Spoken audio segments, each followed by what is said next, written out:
The other day, someone asked me, what's a classic American food?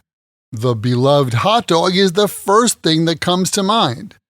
Whether you get one from a street vendor with mustard or grill one at home with your favorite toppings, the hot dog is the quintessential American food.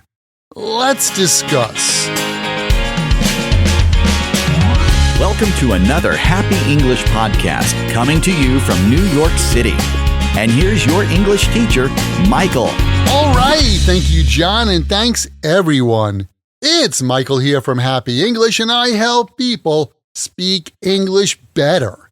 This is Happy English Podcast, episode 735, American Dogs. In episode 734, we looked at summers in the USA. And if there is one food that reminds me of summer, it's a hot dog. Hot dogs go with summer like peanut butter goes with jelly. And I think it's safe to say that the hot dog is one of the most classic foods in the United States, especially during the summer. Whether you're at a baseball game, a family barbecue, or a 4th of July picnic, you're likely to find hot dogs being served. This simple yet satisfying food has a rich history and a beloved place in American culture. The story of the hot dog in the States begins in the late 1800s. It seems that German immigrants brought sausages to America, and they quickly became popular in cities like New York and Chicago. And although there's a lot of debate about how the name hot dog came about, one explanation goes like this. It seems that in the early 1900s, the sausages were originally called Dachshund sausages, and vendors at baseball stadiums started selling them in buns made of soft bread. Hot Dachshund sausages seems like a mouthful for a vendor to say, so they began calling them hot dogs as a fun, catchy name. These days, hot dogs are more than just a food. They're a symbol of summer and American leisure. Each region in the U.S. has its own style of preparing and serving hot dogs with different toppings and flavors. From the classic New York hot dog with mustard and sauerkraut to the Chicago-style dog with onions, relish, and pickles, there's a hot dog to suit every taste. And now, let's check out the key vocabulary from this lesson. The first word is classic.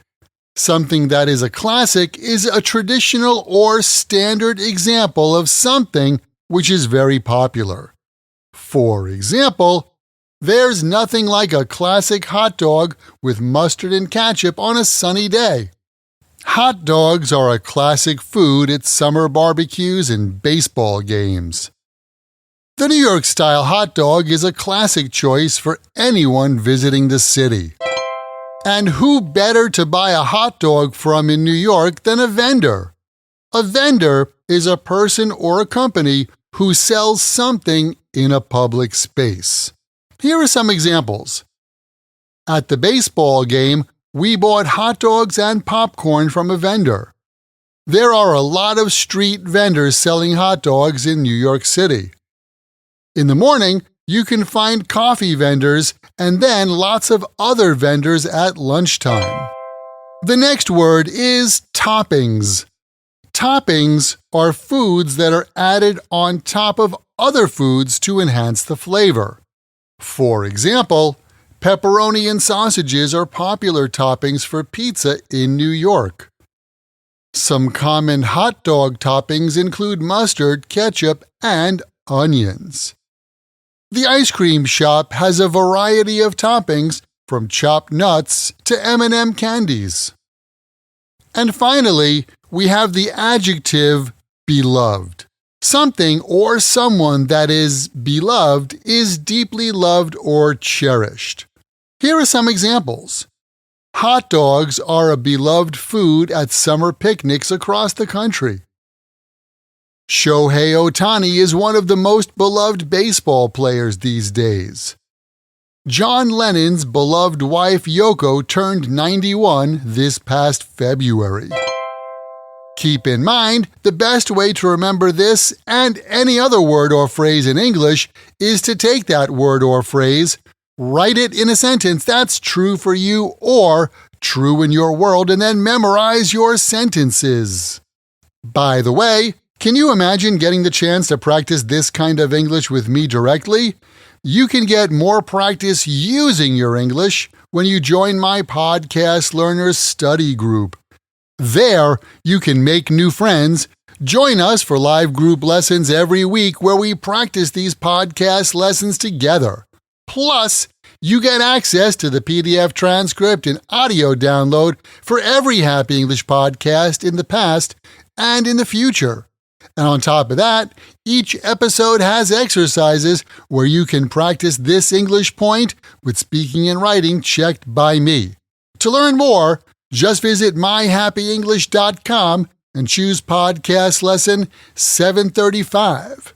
Remember, learning another language is not easy, but it's not impossible, and I'm here to help you on your journey. This podcast was brought to you by Happy English. Please visit myhappyenglish.com. Show your support for Happy English by leaving us a review. Get English, get happy, Happy English.